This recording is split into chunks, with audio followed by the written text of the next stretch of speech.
David Brown / Case 1290, a history from Yorkshire to the United States. David Brown / Case 1290, Meltham, Yorkshire, England.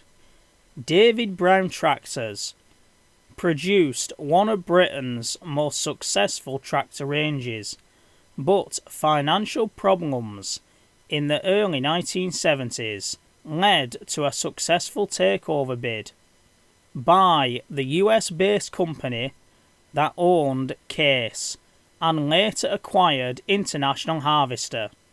The new owners decided to continue to feature the David Brown name for several years.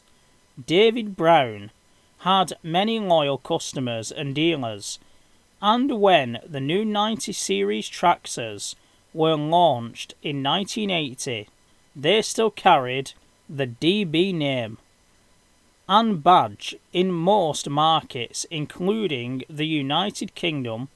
The Case name was used for these exported to the United States. End of the line.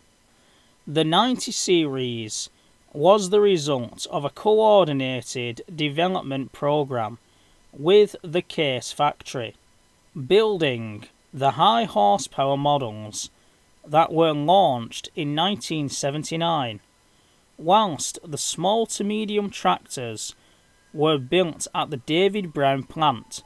The 1,290 of the British-built tractors, powered by a 4-cylinder engine that delivered 40 kilowatts, 54 horsepower at the power takeoff.